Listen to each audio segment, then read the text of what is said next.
El tema, neuroeducación e inclusión, estrategias innovadoras para atender a las necesidades educativas específicas en el aula. Y usted me va a decir, pero Ruth, ¿no son necesidades educativas especiales? Sí. A lo que nosotros dividimos, si nosotros nos vamos, el Ministerio de Salud Pública tiene necesidades educativas especiales, pero dentro de la educación ya hay un capítulo específico de todo lo que nosotros debemos de direccionar como docentes ante las necesidades educativas específicas en el aula, ¿no? A modo de relación de tiempo. Mire, hoy vamos a trabajar puntos claves idóneos, necesarios, que nosotros como docente o ese equipo disciplinar que forma parte del proceso de la educación inclusiva, necesitamos saber. Recuerden que esto es a modo de charla muy rápido. Hay varios temas por abordar necesarios, importantísimos, sin embargo, he tratado de hacerlo muy resumido. De pronto, alguien que le guste la lectura, ¿me podría leer esta nubecita que dice, ¿sabías que? Alguien que me levante la manito de pronto, alguien que me ayude, ¿sí? Ok, Yulisa, bienvenida. Tenemos a Yulisa y a Joana. Joana, luego, ya, tengan las manitos levantadas porque recuerden que un webinar es compartir entre todos, ¿verdad? No es solamente una persona. Listo. Entonces, Yulisa, tenemos la mano levantadita. Ayúdame Mm, con el ¿sabías qué, por favor? ya, buenas noches, Miss. Buenas ¿Sabías noches. que más del 90% de las decisiones que toma un docente en el aula puede favorecer o limitar la participación de estudiantes con necesidades educativas especiales? Los, las adaptaciones oportunas marcan la diferencia entre la exclusión y el aprendizaje significativo.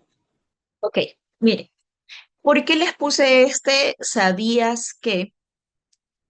Que ¿se imaginan ustedes que más del 90% de nuestras decisiones, ojo, aquí no dice la decisión del director, aquí no dice la decisión del país, dice del docente, puede favorecer, ayudar o limitar, bloquear, dejar una situación por resolver? Entonces ahí viene, a partir de esta nube y del sabías qué, la concientización del poder tener claro cuáles van a ser esas estrategias que a mí pues me van a servir. Habían otras manitas levantadas.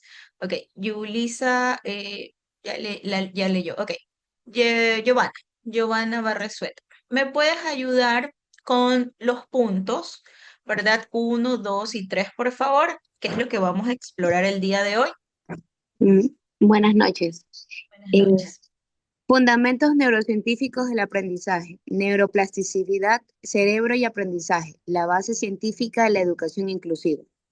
2. Tipos de necesidades educativas especiales, clasificación, prevalencia y características principales del alumnado con NE. 3. Principios del diseño universal para el aprendizaje, DUA, marco de referencia internacional para la planificación inclusiva del currículo. Ok, muy bien. Alguien que me ayude con el punto 4 y 5, que es lo que vamos a direccionar hoy muy rápidamente. Osmari, muy bien.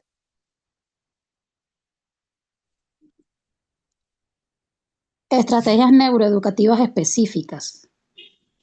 TA, TDAH, discapacidad intelectual y dificultades específicas de aprendizaje. Recursos, tecnología y recomendaciones docentes. Herramientas digitales, adaptaciones curriculares y buenas prácticas para el aula. Ok, muy bien, perfecto. Entonces, ¿qué es lo que nosotros necesitamos para poder hablar de una educación inclusiva? Fundamentos neurocientíficos, tener claro cuáles son los tipos de estas necesidades educativas específicas y en nuestra aula cuántos diagnósticos tenemos para poder hacer una planificación interesante. ¿Por qué es necesario esto del principio? Recuerden que el Ministerio de Educación hoy en día trabaja todo lo que tiene que ver con el enfoque DUA y el enfoque DUA debe de estar en su planificación.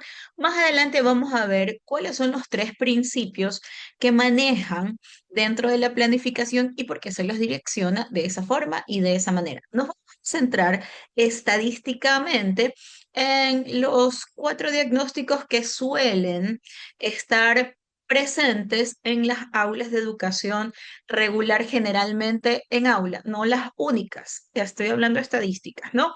Y unos cuantos recursos tecnológicos y de hecho les voy a compartir al final, si me olvido, recuérdenmelo. Dentro de las investigaciones que yo he hecho cuando trabajo en la parte de la inclusión, encontré un documento que fue creado en el 2023, específicamente en España, y había muchas aplicaciones para poder trabajar dentro de lo que son las necesidades educativas específicas, nada complejas y que se las voy a compartir como plus agregado de toda la información que hoy podemos conocer. Ahora, digamos que, vamos a imaginar, vamos a jugar un ratito.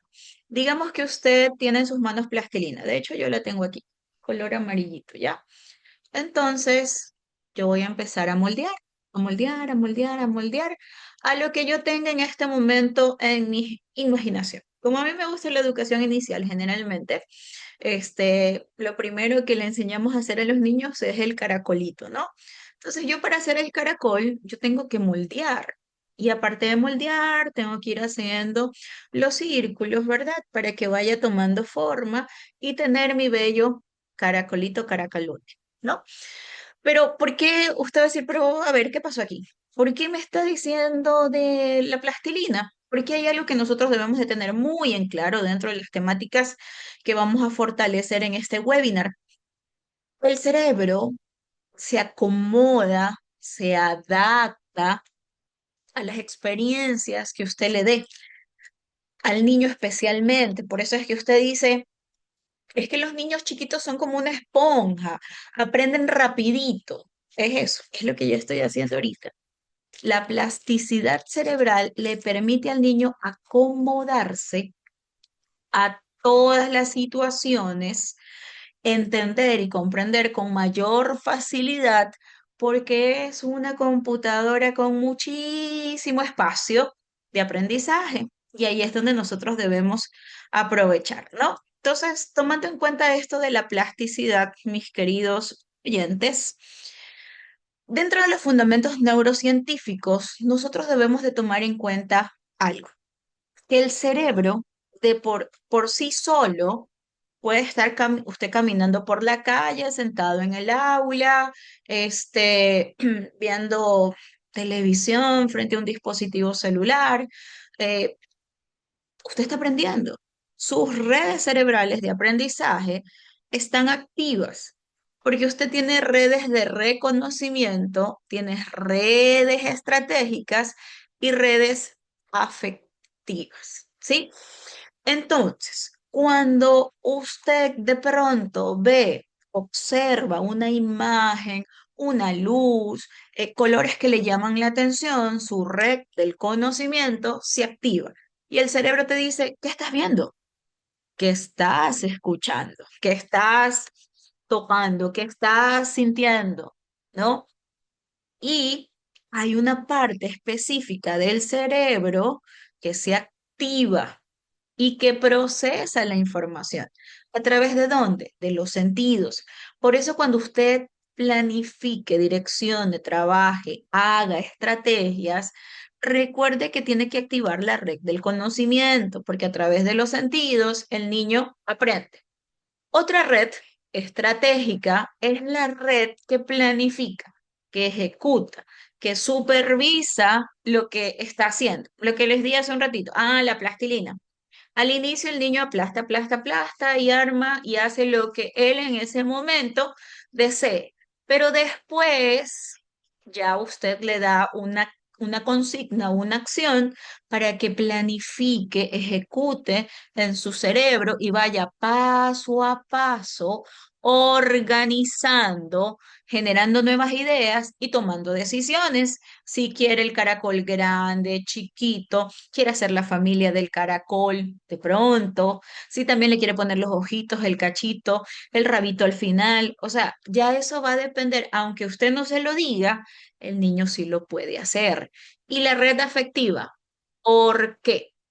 ¿Por qué yo estoy aprendiendo? ¿Por qué me tengo que motivar cuando la profesora me da plastilina, cuando me da témperas, cuando me da colores, cuando me da un tangrán, cuando me da un rompecabezas, cuando me da un títere? O sea, ¿por qué?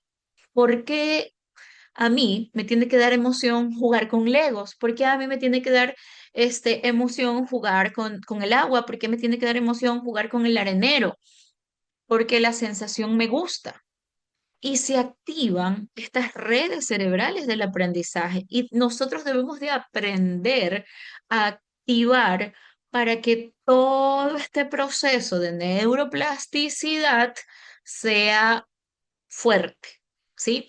Y refuerce, porque el cerebro no te limita.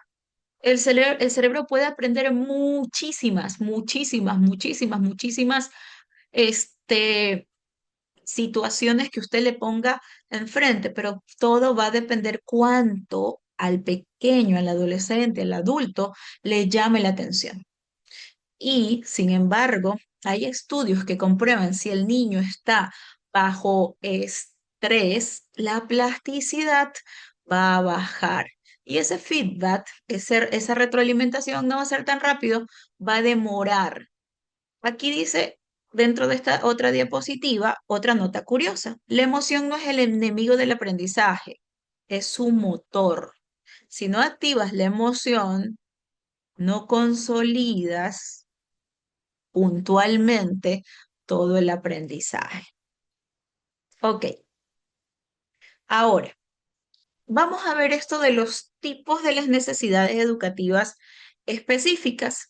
Aquí hay algunas, pero yo quisiera que ustedes me compartan en el chat de Zoom las que han tenido ya experiencia en aula y de pronto hay personas pues que han hecho ya prácticas preprofesionales o que de pronto han escuchado, ¿no? ¿Cuál creen ustedes? Quiero que me escriban en el chat de Zoom. ¿Cuáles son las necesidades educativas específicas que más se presentan en el aula según su contexto, según lo que usted sabe, según lo que usted ha escuchado, según lo que usted conoce? Yo en el transcurso y en la historia de mi vida tuve la oportunidad de trabajar con niños con trastorno del espectro autista, con estudiantes que tenían diagnósticos de síndrome de Down, discapacidad intelectual, discapacidad física, discapacidad visual, discapacidad auditiva, trastornos del espectro autista, los trastornos con déficit de atención y con hiperactividad, ¿sí?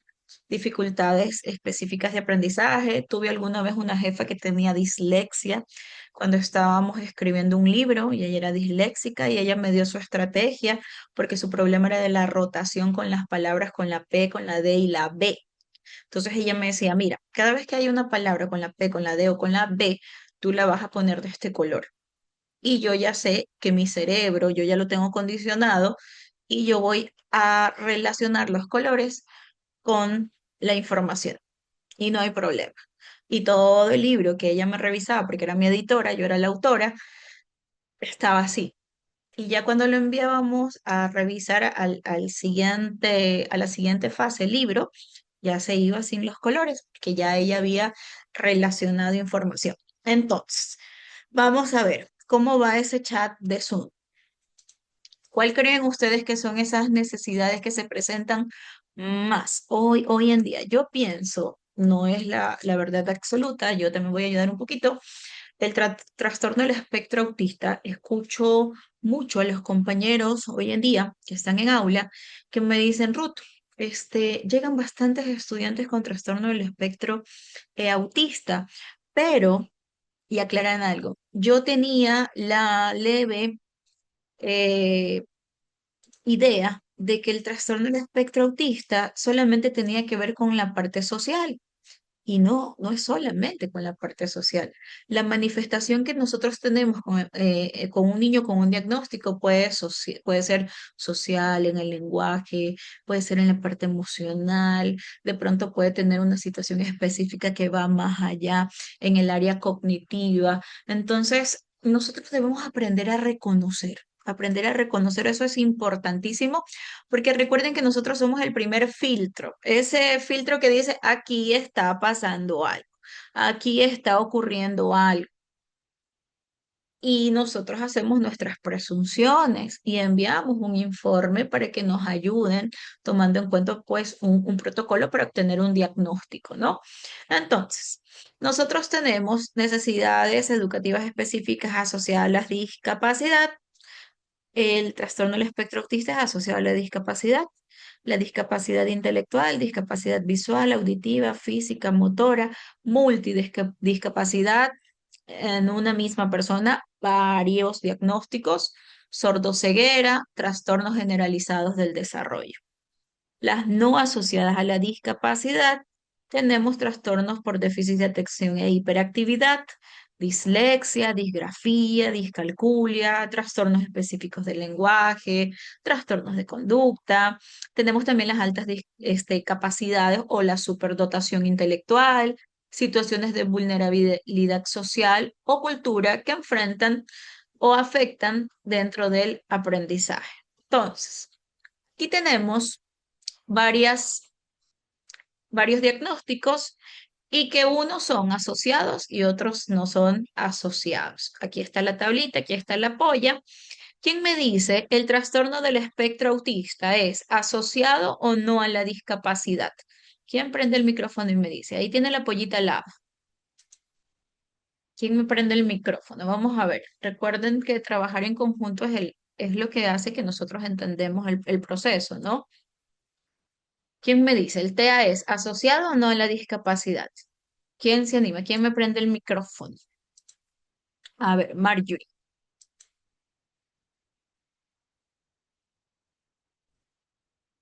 Marjorie, ¿tenías la mano levantadita?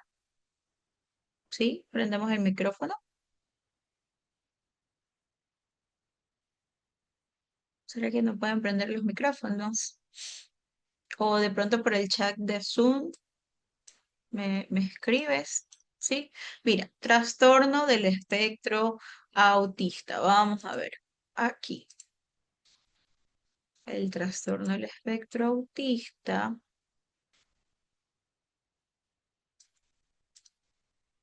¿Dónde está? Acá, asociado a la discapacidad. Trastorno por déficit de atención e hiperactividad. ¿Dónde está? Por acá. No está asociado a la discapacidad. La discapacidad intelectual, ¿por dónde está? En la discapacidad, ok, intelectual. Sí está asociado a la discapacidad y las dificultades específicas del aprendizaje.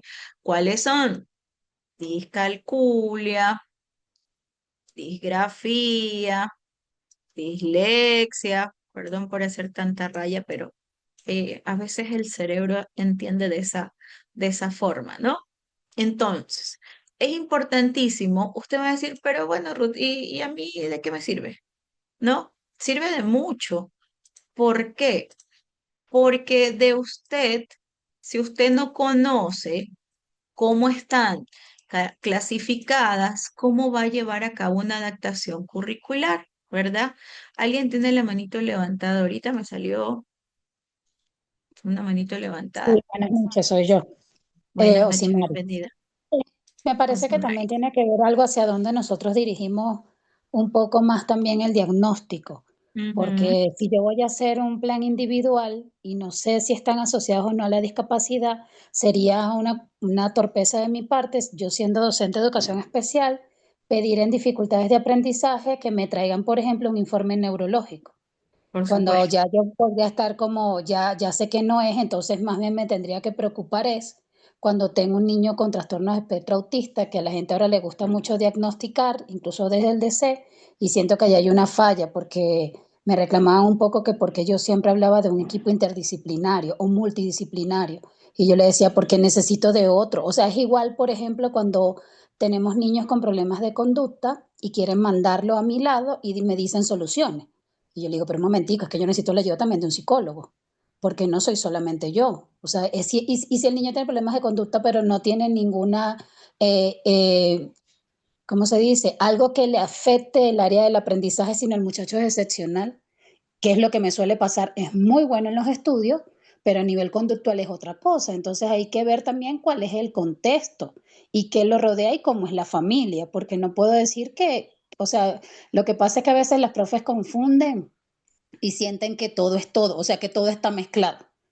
Y pienso que por eso esa tablita que acabas de pasar, o sea, que es así como una gran, que deberíamos de tenerlos todos en el cuaderno como para poder enfocar hacia dónde vamos a trabajar al estudiante, porque incluso también de eso depende. Yo fui reciente a una entrevista y me disculpas que me tomé un poco del No, tiempo no, y tranquila, me llamó la bienvenida. atención porque la persona me decía, ¿cómo me trabajas tú con un niño que tiene espectro autista? ¿Cómo me trabajas tú? Pues, claro, me daba como situaciones de caso, ¿no? Para que yo resolviera.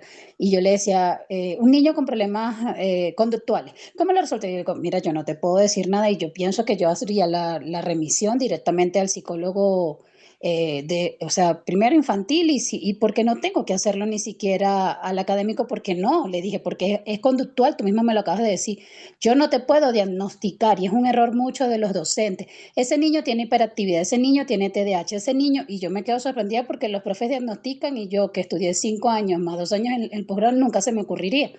Y soy profesora de educación especial y ojo, hemos trabajado con discapacidades múltiples y ni aún así yo me atrevería viendo la discapacidad a decir, tiene solamente esto y ya está listo, yo diagnostico. Entonces un poco como esa tablita me parece que es así como crucial y me parece maravillosa porque nos da como luces.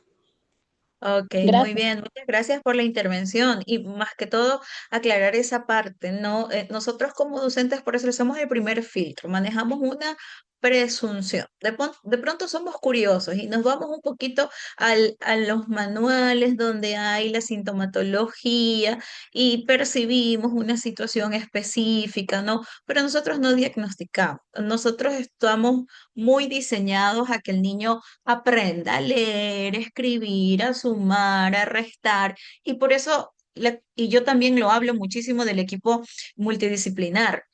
¿Por qué? Porque yo necesito, según el diagnóstico, de mi psicólogo educativo, de mi psicólogo clínico, de mi terapista físico, de mi terapista del lenguaje, mi terapista ocupacional.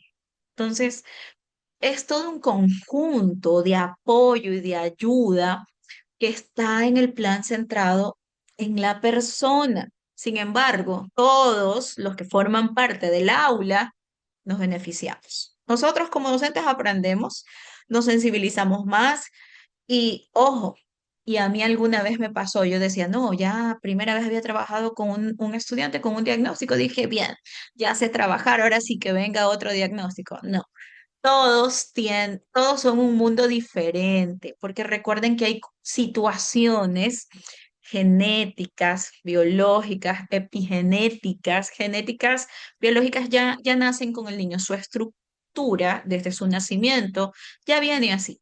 Lo epigenético también tiene que ver en qué lugar el niño nació, cómo se desenvolvió, vive en un mundo hostil, caótico que a medida que va pasando el tiempo, también va ayudando a que ocurra o serán una de las situaciones específicas, esos factores que están incidiendo en un proceso. Entonces, todo lo que acaba de decir también la compañera me parece fantástico.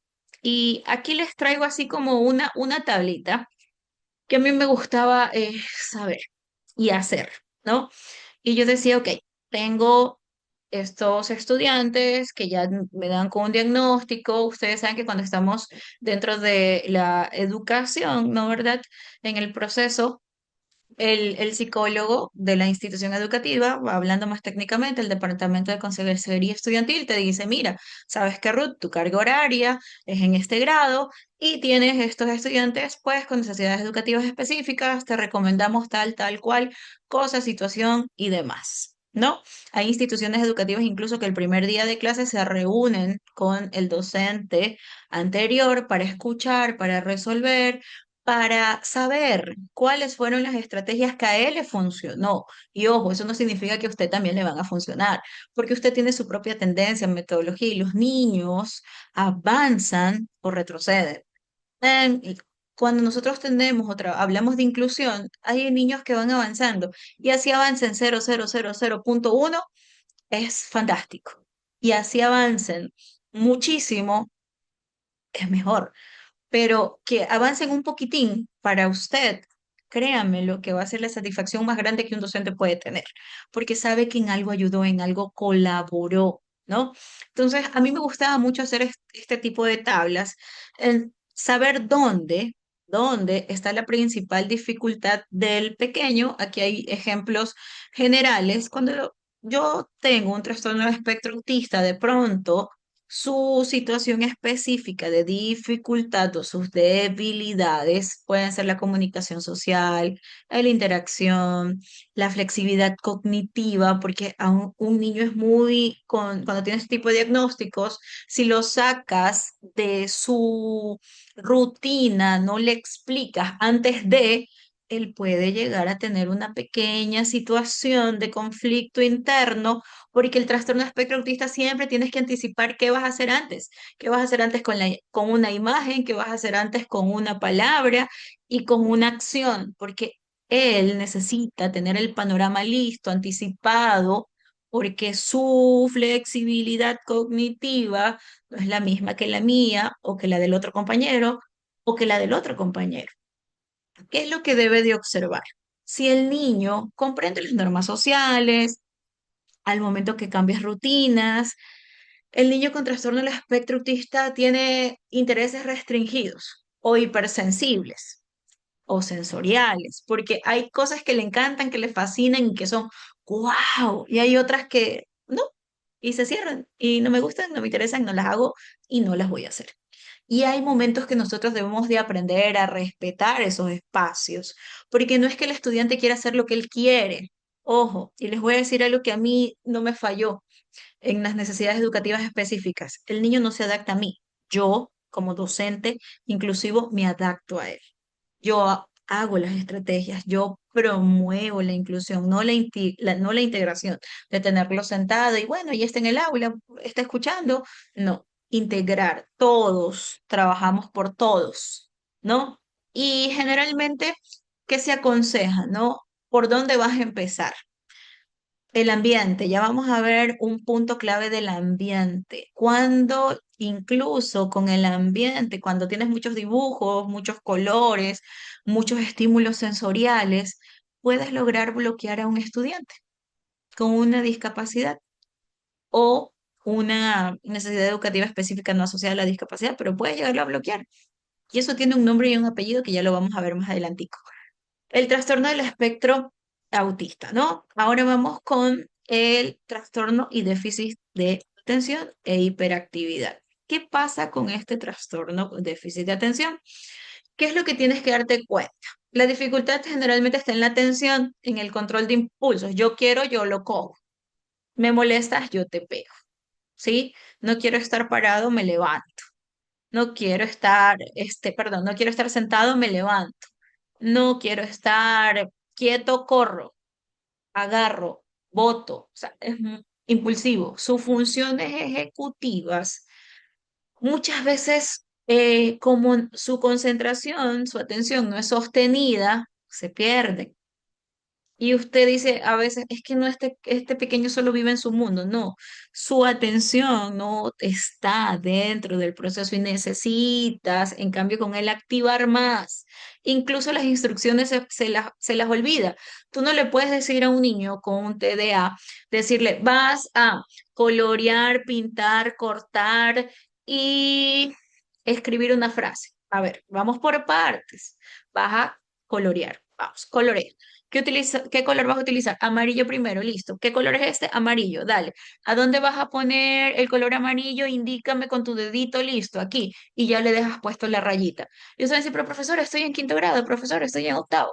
Ayúdelo, él necesita de esta atención individualizada y que usted logre que él sostenga la atención en lo que está produciendo. Él se olvida las instrucciones, recuérdese, él se olvida y se levanta constantemente. Tiene dificultad para terminar las tareas porque su atención, él no se concentra al 100%. Entonces, cuando usted vea que hay periodos sensitivos, vamos con todo. Ahí, así sean 5, 10 minutos, perfecto. Trate de buscar la forma, uno a medida que va tratando el niño día a día, va activando estos puntos claves con las que vamos a direccionar. Cuando tengo un TDA, ¿sí? Recuerda que el aula tiene que estar organizada, porque el niño no es organizado. Entonces, usted le tiene que enseñar a organizar, a fragmentar tareas paso a paso, parte por parte, instrucciones cortas. Levántate, siéntate, ven, vamos, juega, corre, puntual, puntual. No vaya dando tantas vueltas. Sea al pan, pan, vino, vino. Ahí es la estrategia con ellos, ¿no?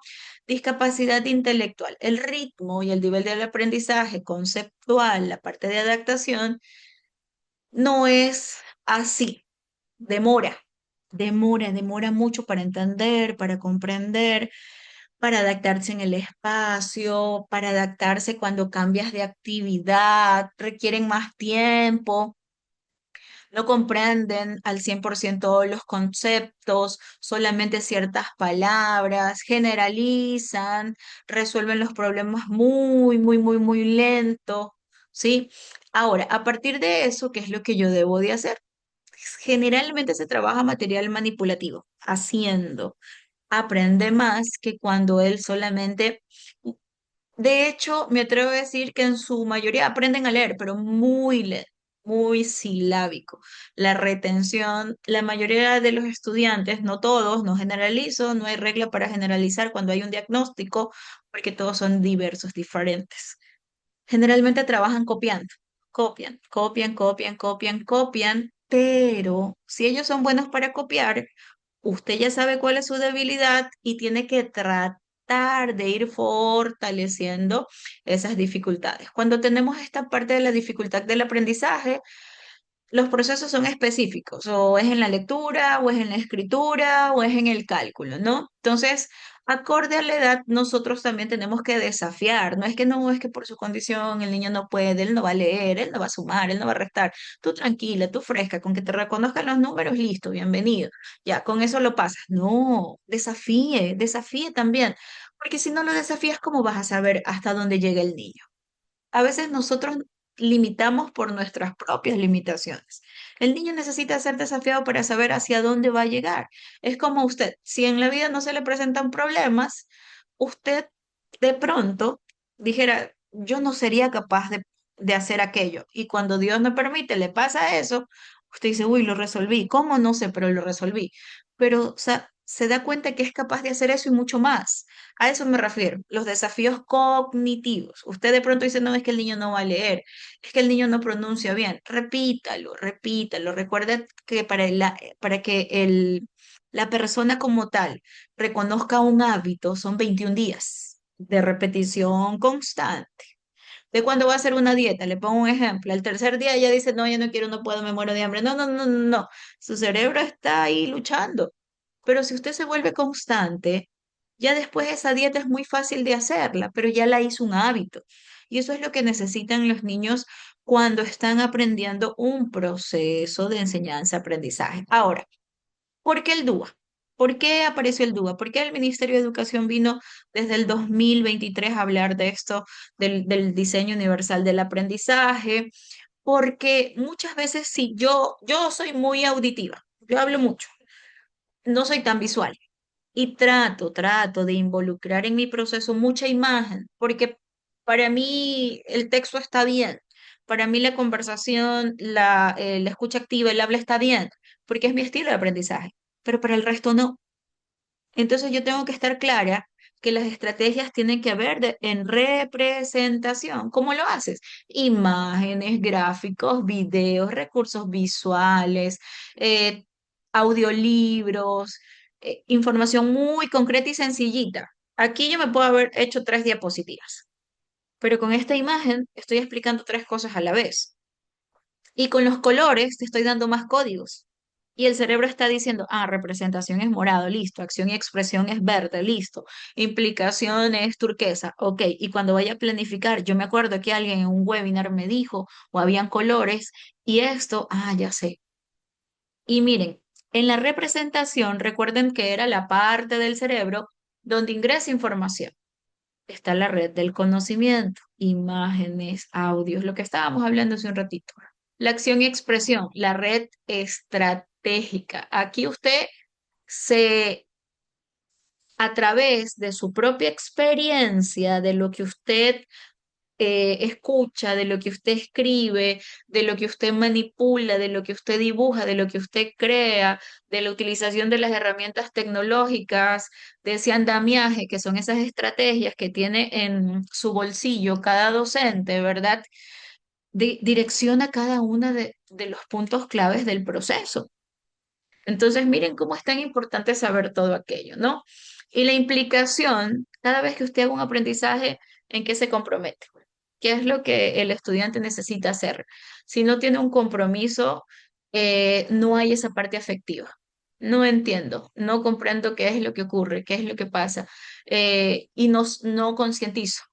Y si yo no concientizo, ya no tengo un compromiso. Entonces, el diseño universal del aprendizaje, mis queridos, escucha activas, para eso, para tener tres puntos claves: representación, acción, expresión, cómo me involucro directamente con los recursos y la implicación.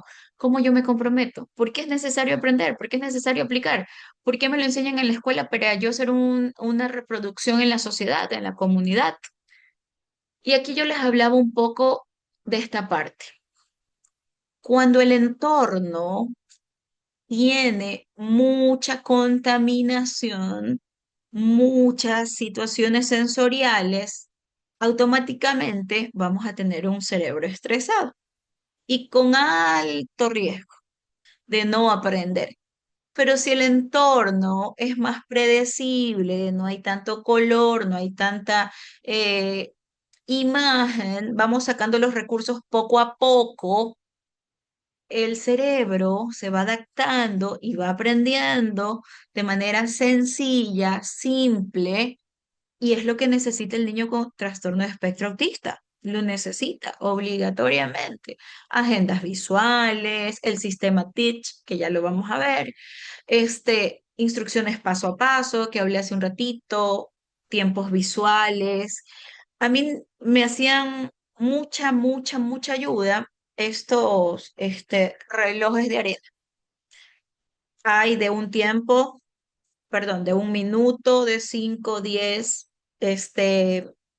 30 y una hora.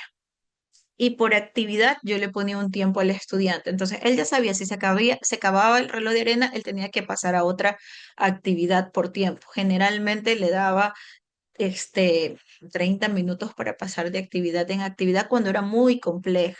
De ahí se lo trabajaba de 10 minutos, 10 minutos, ¿sí? Pero depende del niño, va a depender muchísimo del niño y cómo él se regule sensorial y socialmente, porque no es que usted tiene que regular a él y a sus compañeros, y sus compañeros se tienen que regular también a él. Entonces, es todo un conjunto de este proceso de aprendizaje. ¿Cuál es esto, este sistema Teach?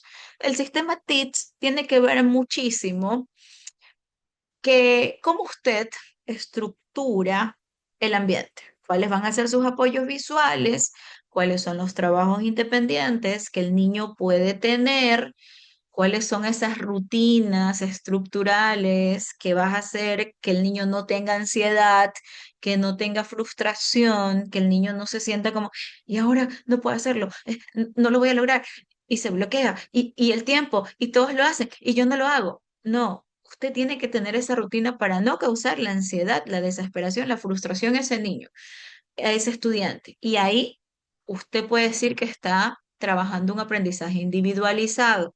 El sistema Teach anticipa. El sistema Teach generalmente se lo trabaja con los niños con TEA. Anticipas con imágenes qué va a pasar, qué va a ocurrir. Tratas de que el niño comprenda qué está pasando, qué está ocurriendo, para que participe y pueda realizar la actividad. Desde luego, los resultados son menos ansiedad, va a estar más comprometido, va a estar autorregulado, se va a comunicar de pronto mejor y, en teoría, el éxito del aprendizaje se lo asegura. Hay muchas estructuras visuales, por ejemplo, ¿verdad? Si él tiene que hacer una secuencia, aquí sencilla, esto es lo que tienes que hacer, qué es lo que vas a trabajar, qué es lo que vas a clasificar y cuál es el resultado terminado. Y usted me dice, pero profesora, yo lo que estoy haciendo es que el estudiante copie. Hay en acciones que sí, hasta que él domine. Cuando él ya domina, usted puede decir, ok, listo, ya no le estoy dando los 3 pasos completos, ya le doy solo el inicio y el fin, pero no le doy el proceso para que lo logre. O le doy el inicio, el proceso, pero ya no el fin. Y usted va trabajando este sistema Teach, pero recuerde que TEA necesita anticipación, necesita qué va a hacer. Ahora, cuando tengo un trastorno del espectro, perdón, un trastorno con déficit de atención e hiperactividad, hay que gestionar el tiempo. Si no le das tiempo al estudiante, el estudiante se toma todo el día en hacer una actividad. Es de seguimiento, es de constancia. La estimulación, recuerdes que es sensorio-motora. No puedes mantenerlo todo el tiempo sentado.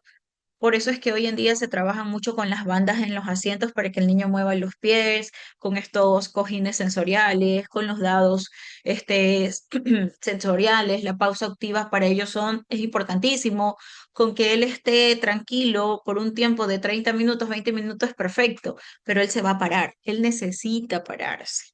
Y ahí es donde tienes que empezar a reforzar, motivar y organizar también el entorno a que lo que a él le llama la atención, tratar de sacarlo en un momento que la actividad no necesite de tanta concentración, que se lo des, porque es un niño, necesita descubrir.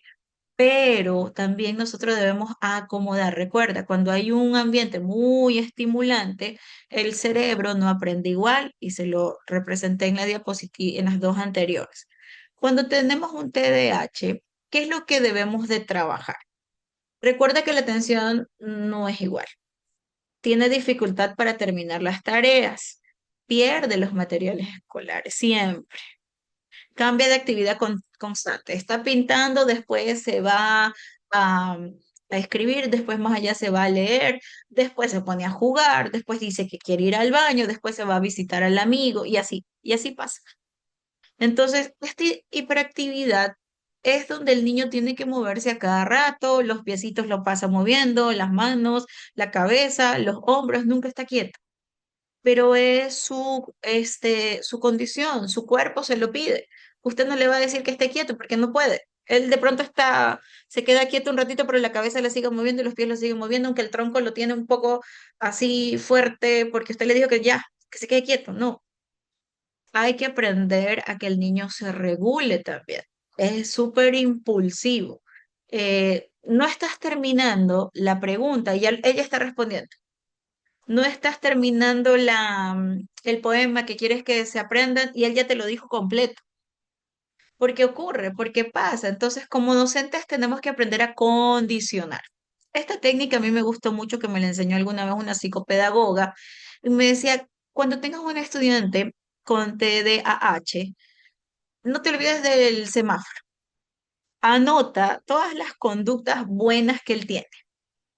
Amarillo, pon atención, lo que te llama la atención, pero no siempre lo hace. Y rojo son todas tus alertas, lo que siempre lo está haciendo, lo que siempre está direccionando y que sabes que tienes que corregir. ¿Para qué? Para tener claro cómo puedes actuar, ¿sí? Esto es una técnica psicopedagógica, sin embargo, a mí a lo menos me servía muchísimo, porque yo podía reforzar la parte conductual con las fichas de la economía, lo condicionaba mucho al niño, ¿verdad? Como sabía que le gustaba ciertos dibujos o ciertos materiales, le decía, listo, mira, termina esto y vamos a hacerlo de acá. Y, ok, listo. Y lo hacía y empezaba a condicionarlo. La mediación es importante con los pequeños, ¿no? Y la atención temprana, fundamental, dentro del proceso. Aquí hay un video que yo les voy a compartir el link, que es súper bueno, súper interesante, el impacto de la neuroeducación. No me voy a centrar ahí, pero se los voy a compartir.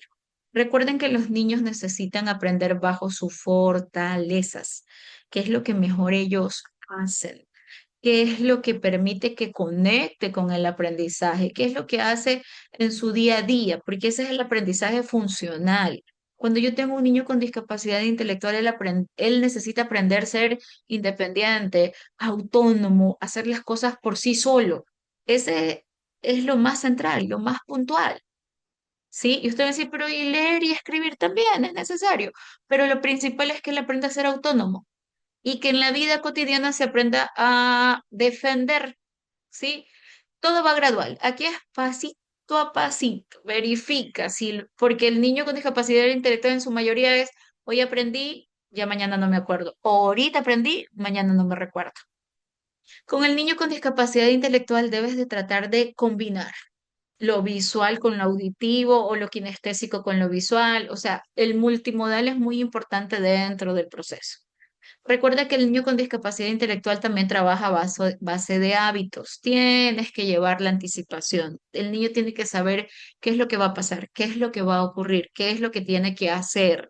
¿Te puedes apoyar con la tecnología? Por supuesto que sí. Hay muchas apps que vamos a ir viendo para ir cerrando este pequeño webinar de la importancia de la tecnología dentro del proceso de enseñanza, aprendizaje. Hay muchas tendencias actuales accesibles, realidad virtual, aumentada, hay plataformas de seguimientos incluso que ya a manera de profundidad, apps que tú le vas haciendo la rutina al niño y el niño la va manejando él, constante, ¿no? Hay muchos pictogramas, aplicaciones educativas que te sirven para llevar este proceso. Ahorita yo les voy a enseñar rapidito un pictotraductor. Te ayuda muchísimo cuando tengo un estudiante que de pronto no se logra comunicar, pero escucha, pero no se logra comunicar, ¿no? Y aquí está, por ejemplo, una de sus compañeras decía, a mí me hicieron una entrevista donde me hicieron un estudio de caso y eso es importantísimo. Cuando usted esté en un tiempo libre, ubíquese y diga, ¿qué pasaría si yo tengo hoy un niño con un trastorno de espectro autista? ¿Qué pasaría si yo tengo un niño con trastorno y déficit de atención e hiperactividad? ¿Qué pasaría si yo tengo un niño con discapacidad? ¿Qué haría? ¿Qué trabajaría? ¿Cuáles serían mis recursos? ¿Cuál sería ese semáforo que yo tendría que hacer, que utilizar? Estos estudios de caso a lo menos a mí me ayudaban muchísimo. Yo, cuando tenía un estudiante con necesidades educativas específicas, trataba de estudiar mucho qué podía hacer, cuáles eran las estrategias, cómo podía desarrollar, cuáles serían los recursos que más le llame la atención, porque eso me llevaba a mí a estar preparada y a tener el andamiaje, porque muchas veces a mí me costaba que hacía estrategias hermosísimas, pero no me funcionaban. Y yo decía, ¿pero por qué? Si yo sabía que esto me iba a funcionar, era lo mejor para ti, pero no para el niño. Entonces, esas frustraciones son normales, pero el andamiaje es el importante. Ok, no me funcionó esto, pero tengo dos, tres, cuatro, cinco más para hacer. Y ahí es donde viene este consejo de los estudios de casos. Recomendaciones. Recuerden que la neuroeducación es necesaria, obligatoria, importantísima. El trabajo es colaborativo, equipos, no solo la docente, hay un directivo, hay un psicólogo, hay un visitador médico, social, hay un psicólogo detrás de ese pequeño. Aprendamos a trabajar con esos climas seguros, emocionantes y positivos. Y a modo de conclusión, recuerde que su cerebro es inclusivo y que todos aprendemos de manera diferente. Todos somos importantes, no solo usted, no solo yo. Todos somos importantes, somos necesarios. Recuerde que cuando usted trabaje en la parte de la educación, recuerde representar imágenes, audios, videos. Recuerde que tiene que hablar, que escuchar también, aprender a implicar, que el niño se comprometa. Recuerde que los apoyos son individualizados. Si tienes 30 niños, de pronto 20 trabajan con el mismo estilo, pero 10 están entre el auditivo y el kinestésico. Entonces, el apoyo es individual. Lo accesible, ¿cuán accesible tienes ese ambiente de aprendizaje para un pequeño que se sobreestimula muy rápido y se bloquea en su corteza prefrontal? Y a su amígdala le dice, no aprendas, y se cierran las emociones. Entonces, hay que aprender a darnos cuenta cómo el cerebro responde ante los estímulos y esa neurodiversidad que tenemos en el aula tiene que ser consciente. No es si yo tengo chicos, mi aula es neurodiversa, sí, no es homogénea, pero ¿cuál es? ¿Cuál es? Reconoce, respeta las diferencias, las adaptaciones. Recuerde que es importante adaptar estratégicamente. El aprendizaje es importante. Hay unos que son muy significativos, hay unos que son muy chiquiticos, pero necesarios y obligatorios. Colaboremos entre todos porque la inclusión es necesaria y obligatoria, mis queridas, compañeras. Janet, tenemos la manito levantada, no te había visto, mil disculpas. Te damos el espacio. Janet, Janet, Giovanna, Sí, Andy, Sí, solo estoy voy a enviando compartir solicitud. el documento. Ajá. sí, buenas noches. Es que ahí usted mostró una aplicación que era, creo que es de Google mismo, para los niños con problemas de lenguaje. No alcancé a anotar el nombre. ¿Me lo podría ayudar, por favor, con el Sí, nombre? ahorita justamente les iba a enseñar esa Buenas parte noches. Gracias. a usted. Ok, Janet. Buenas noches, ¿me escuchan? Sí, sí, muy bien. Ya, muchas gracias.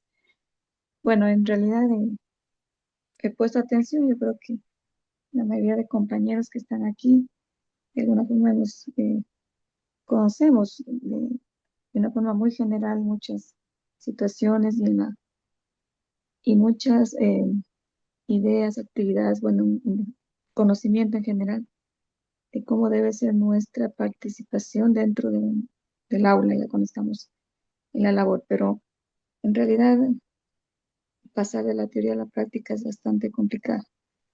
Entonces, mi pregunta va, oyendo ahorita su exposición, en esa neurodiversidad, porque yo tengo, por ejemplo, 30 estudiantes, tres de ellos con justamente lo que usted nombraba y algunas de esas necesidades, hiperactividad, una estudiante con una discapacidad intelectual de casi 60%.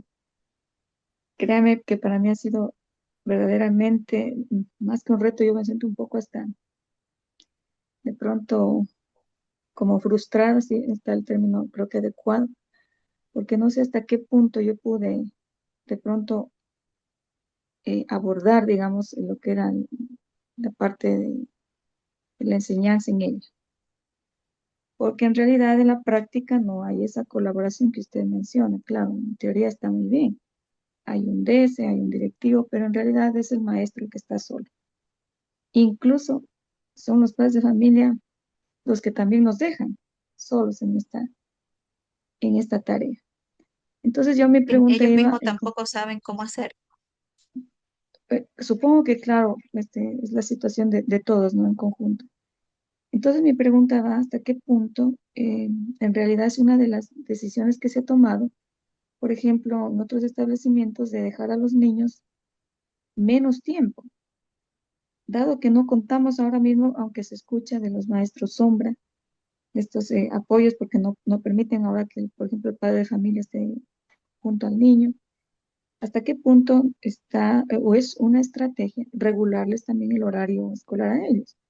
Porque si nos ponemos a pensar, atender a estos niños representa también de alguna forma, aunque suene un poco duro, olvidarnos del resto. Mucho más, por ejemplo, yo tengo estudiantes de tercer grado, usted sabe que todavía están en una etapa bastante egocéntrica y todos Leyendo, quieren atención. sí.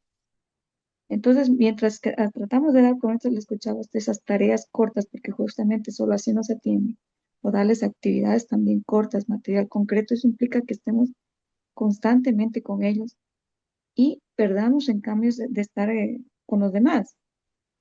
No solo yo creo que es frustrante para mí, también para ellos representa algún tipo de estrés, y no se vuelve entonces este ambiente como que adecuado. ¿Es una estrategia reducir el horario dentro de una normativa legal? ¿Avala esta consideración? Eso, mi La estimada. adaptación curricular, a eso se le denomina una adaptación curricular en el tiempo. Por eso era el inicio y que justamente la compañera que abordó su pensamiento decía, qué bueno que tienes divididas las necesidades. Y generalmente, ¿quién direcciona esta parte del tiempo? El psicólogo, te dice. Cuando tienes un niño con trastorno del espectro autista, cuando tienes un niño con una discapacidad intelectual, dependiendo no solo del diagnóstico, sino de la adaptación, porque ahí hablábamos de que el niño tiene que aprender a ser funcional. Entonces, esta cuestión del tiempo, que generalmente se la trabaja, se la ubica hasta que el niño disfrute su recreo, porque es un derecho que el niño tiene para disfrutar con sus compañeros, es una adaptación al tiempo y a primando al bien superior del niño. Sí es válido. Claro que sí. De hecho, está dentro de las adaptaciones curriculares que se puede hacer, una adaptación en el tiempo, pero siempre y cuando se ha dado la recomendación por el psicólogo, el padre de familia se acepta. Yo tenía una nena que tenía una multidiscapacidad. La niña no hacía absolutamente nada, nada, nada. Y el psicólogo recomendó que tenía que quedarse toda la jornada. Pero la niña se caía, la niña se resbalaba, no comía, no iba al baño sola, no hacía las actividades sola. Y ella ya, después del recreo, ella solita pedía, se le quiso aumentar las horas, pero no. Entonces la mamá luego entendió, accedió, pero sí está dentro del proceso. Está dentro del proceso hacer una adaptación curricular acorde al tiempo. Porque lo que usted dice es verdad. Y hay un momento que ya el niño ya no está aprendiendo. Ya el niño ya está también en su momento de que no sabe qué hacer, se vuelve inquieto. Entonces, ahí es cuando nosotros debemos de ponerle más atención al resto de los pequeños. Y ahí es una situación de aprender a fragmentar, ¿no? Mientras uno está quieto, le doy atención al otro. Y mientras el otro está trabajando, estoy trabajando con él. Y es una situación, por eso se denomina hoy en día que el docente tiene que tener proactividad, a aprender a adaptarse a los cambios que se generan a cada rato y a cada momento dentro de un aula, ¿sí? Y la entiendo perfectamente y no está mal frustrarse, porque llega un punto que uno dice, "Uf, he hecho todo y siento que no ha avanzado nada". Pero recuerden lo que les dije al inicio, el niño, no es que el niño va, porque tiene 8 años, él ya lee, escribe, suma, resta. No, hay muchos niños que pueden tener 8 años, pero su inteligencia eh, biológica su edad, perdón, su edad es de 8 años, pero su edad mental es diferente. Su coeficiente intelectual te dice otra cosa. Y ahí es donde tienes que adaptarte a esa realidad, hasta dónde el niño aprende, hasta dónde el niño avanza, hasta dónde el niño conoce, hasta dónde el niño puede llegar. Por eso también se respetan los ritmos de aprendizaje del niño con un diagnóstico y de los demás. Porque también a veces el niño que está ahí, si se queda todo el tiempo, ¿qué pasa? Distrae a los demás. Porque no quiere avanzar, no quiere estar ahí dentro del proceso. Natalie, hasta eso les enseño lo del pictotraductor. Natalie, tenemos la mano levantadita.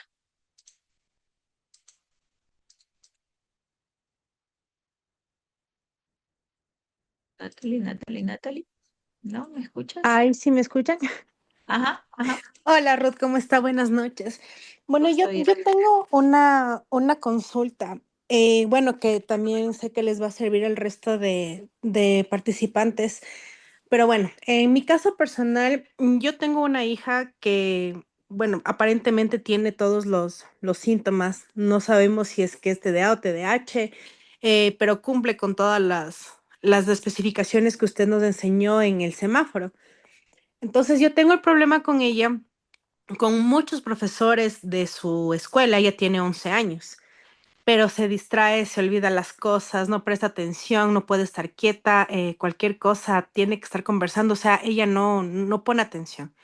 Es una niña muy inteligente, sabe absolutamente todo, puede resolver problemas matemáticos súper rápido, cosas así, pero cuando está sola. Pero cuando está, por ejemplo, con el profesor ahí, se pone muy nerviosa, se le olvida las cosas y no puede como que desarrollarse. Entonces el profesor ya le empieza a atacar a mi hija. Le empieza a decir que es que tú no puedes, es que tú no sabes, es que estudia y todos los días de mamita pasó esto, mamita el otro. Entonces se ha vuelto muy estresante para ella. Entonces ella es como que consciente de todo lo que tiene que hacer, pero al rato de desarrollarlo no lo hace. Es como que ella se bloquea. Entonces he tratado de conversar como que con los profesores, he tratado de conversar con la psicóloga. La psicóloga es una persona que no le apoya para nada. O sea, a los niños de la primaria tenemos muchos problemas con esta psicóloga. Entonces, estamos ahorita ya en un proceso psicológico particular con mi hija y obviamente nos mandó a hacer una serie de exámenes para poder evaluar si es que en efecto ella tiene el trastorno o la condición, pero por el momento no sé cómo podríamos llegar al tema del resto de profesores como para que digan, no, esta niña no es que no quiere aprender o no es que se distrae o es dejada, sino que de alguna manera tengo que ayudarle. A ver, aquí lo que pasa es que nosotros debemos entender que los niños tienen que ser condicionados. ¿A qué me refiero? Ok, listo. Porque para la niña también es frustrante. Ella tiene claro el proceso, pero de pronto se bloquea y no lo activa en el mismo tiempo que el resto. Y ahí es donde el docente tiene que estar listo para reducir la cantidad de tareas o reducir en tiempo o aprender a trabajar con la nena, no solo escribiendo, sino también hablando, sino también conversando. Y hay que trabajar con las fortalezas de ella, pero sí es importante que se tenga claro un diagnóstico. Cuando tenemos claro un diagnóstico, ya tenemos recomendaciones y vamos más seguros, porque trabajar bajo una presunción, una posible situación de presencia de un diagnóstico es donde se vuelve un poco más complejo, porque actúas a lo que puedes hacer, a lo que puedes direccionar. Sin embargo, hay que trabajar también la parte de la autoestima del niño, porque es una de las situaciones que también más se laceran dentro de los pequeños. Hay más frustraciones y que ya vienen arrastrando la parte de la autoestima, un autoconcepto débil y se vuelve un niño inseguro, se vuelve un niño ya etiquetado y que muchas veces, lo que yo les decía, el desafío cognitivo y dice, no, es que yo no puedo. Y se queda el niño en el no puedo y se bloquea y no avanza. Y esa no es la idea. Y pasa, a veces hasta con niños que no tienen un diagnóstico, dice, pero en la casa lo hace muy bien, o de manera contraria, en la escuela lo hace muy bien. ¿Pero por qué? Porque la persona que está dentro del proceso la trata con cariño, la verdad, ha aprendido a regular, porque eso es otro punto importantísimo cuando tenemos un niño con necesidades educativas específicas, aprender a regular. Si yo no regulo, ¿cómo logro que el niño eh, entienda las órdenes? Porque es que la profesora ya está molesta, es que la profesora ya está perdiendo la paciencia. Entonces el niño también se empieza a bloquear porque es mucho para él. Y ahí es donde, como les decía, vamos por partes, situaciones específicas por resolver. Y recuerden que el niño va poco a poco, va paso a paso. Aunque el currículo te diga todo lo que tienes que hacer, cuando tienes un diagnóstico o una presunción, el niño no avanza igual que el resto. Y ahí es cuando nosotros debemos aprender a desbloquear eso de que el niño a esta edad hace esto, el niño a esta edad suma, resta, multiplica, divide, suma, pero es que aquel niño solamente me escribe los números, no hace sumas llevando, solamente hace sumas simples, pero la hace. En su momento va a avanzar, en su momento va a despuntar. Y eso es lo que nosotros debemos de entender, porque el docente se frustra porque dice, pero es que este niño no hace lo que hace el resto. Obvio, porque tiene una condición. Tranquila, vaya despacio, porque si no se va a frustrar a usted y el niño se va también a frustrar el doble, porque él es el que está tratando de hacer las cosas mejor. Usted ya las hace. El niño no, el niño recién está aprendiendo a hacer. El niño tiene el derecho de estar en el ensayo y en el error. Lo dice de hecho el constructivismo. Equivócate y aprende. Apréndete y vuélvete a equivocar. Y aprende y reaprende y vuelve a aprender. O sea, suena trillado, pero es real. Y para cerrar, mis queridas, el día de hoy, miren, hay una aplicación que se llama el Picto Traductor. Ustedes solamente escriben Picto Traductor e ingresan. Y aquí pueden escribir, por ejemplo, Hola. hola, Hola. ¿Cómo estás? Hoy vamos a aprender sobre inclusión. y le puedes escribir aquí al pequeño, un resumen muy pequeñito de la clase. Y compartes el link y le pones otra vez el visto Hola, ¿cómo estás? Hoy vamos a aprender sobre inclusión. y se repite las veces que sea necesario. Y si el niño necesita el pictograma de las palabras, la descargas, le pones aquí clic en imprimir, guardar el PDF y tienes la información y no hay ningún problema, ¿no? Y la compartes con el niño o le compartes el link. O sea, hay muchas opciones, mis queridas, compañeras, que podría decir, ¿no? Pero en su momento, cuando se pueda dar un taller más grande, es importante poder proceder a toda esta información. Hay otra opción que nosotros cuando trabajamos, yo lo trabajaba con niños más grandes en el Drive, en los 9 puntitos del Gmail, en el Drive, ¿verdad? Se van a documentos de Google en línea, escogen un documento en blanco, dejan que se activen, baja herramientas, activas el escribir por voz, el micrófono, y a partir de ahora, todo lo que yo hable, aquí tengo las manos arriba, ¿no? Todo lo que yo hable se empieza a escribir, escribir, escribir. Entonces, ¿qué pasa? Cuando yo tengo un niño que de pronto tiene una problemática con la escritura, pero habla bien, trabaje con esto. Claro que aquí no tiene los signos de puntuación, no es que usted le dice coma y pone coma, punto y punto, o mayúscula en mayúscula, no. Pero el niño se va a sentir incluido, direccionado a poder procesar o presentar un trabajo dentro de, bajo la computadora, porque quizás él no digita correctamente, quizás él no reconoce las palabras, pero sí habla bien. O otra persona puede hacer un diálogo con él y le presenta a usted la impresión, le presenta a usted la evidencia de que el niño está fortaleciendo su lenguaje, su comprensión, su interpretación a través de este tipo de recursos que son súper sencillos, o sea, que no van más allá de y que los tenemos todos en el aula, ¿no? Ok, Giovanna e Irina.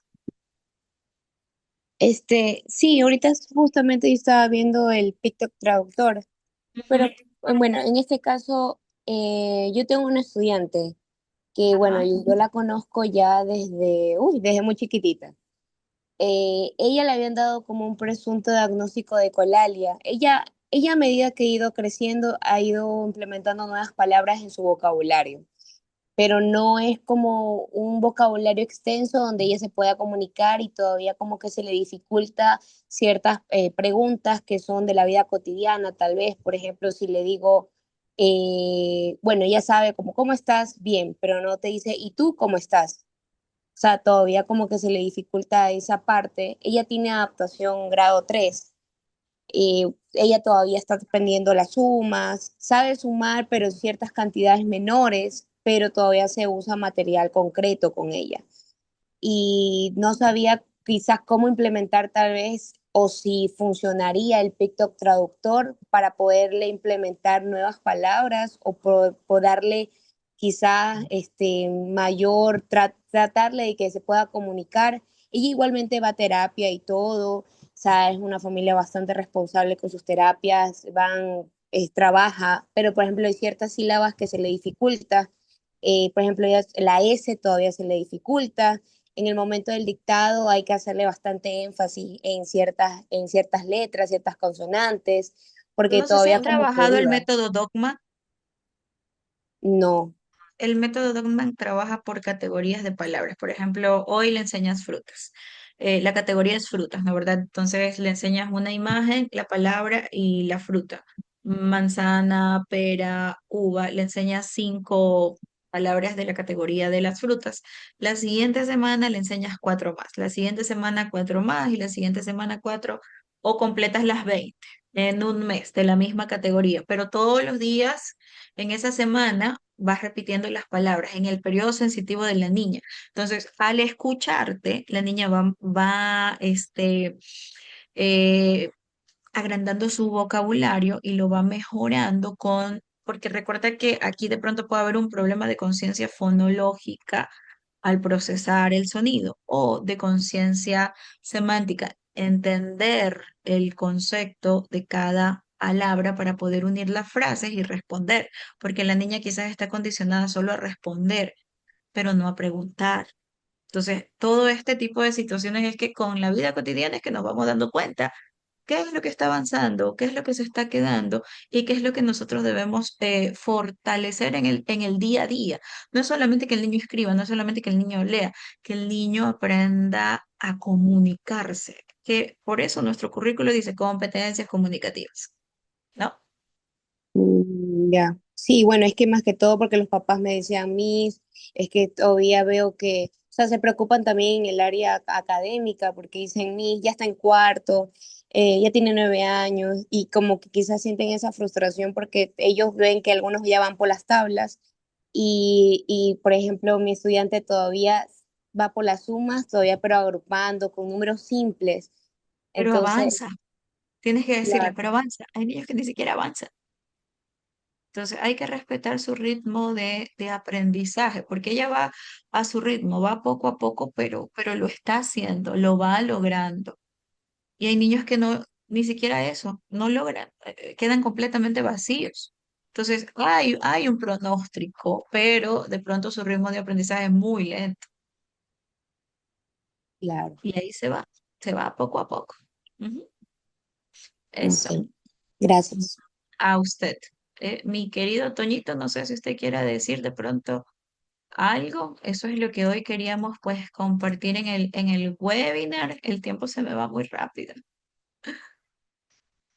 Sí, es verdad, es verdad. Pero bueno, de todas maneras, esta no es ni la primera ni la última, ¿no?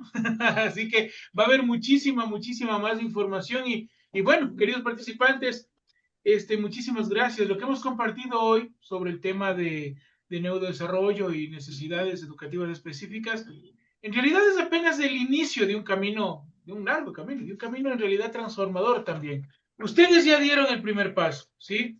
Ustedes ya dieron el primer paso de estar aquí. Ahora toca aprovecharlo al máximo, ¿ya? En Capacitación Global, Macho Ecuador, creemos en la fuerza de la educación inclusiva, en el poder de los profesionales comprometidos como ustedes. ¿Ya? Por eso queremos invitarles a dar el siguiente paso. ¿Sí? Ya se va a conectar un momentito Karina para dar los números de teléfono también y los contactos de las personas que nos van a ayudar en el tema, porque el siguiente paso es inscribirse en un curso gratuito. ¿Ya? Es un curso gratuito en donde estaremos profundizando más de este tema y este curso diseñado en profundidad va a brindar herramientas más prácticas que impacten directamente en su labor. No deje pasar esta oportunidad. Los cupos son limitados y además el acceso es exclusivo para quienes participaron el día de hoy en este webinar y les quedamos eternamente agradecidos y gracias por confiar en quienes hacemos Macho Ecuador Capacitación Global. Contáctense con nuestras asesoras comerciales, aseguren su inscripción. Sí, aseguren su inscripción, ya que ellas están listas para acompañarles en el proceso y, claro, garantizar que este aprendizaje se convierta en una verdadera certificación de impacto. ¿Sí? Cada acción que tomamos hacia esta inclusión abre las puertas para un futuro muchísimo más justo, mucho más humano. Y hoy tienen la oportunidad de ser protagonistas de este cambio.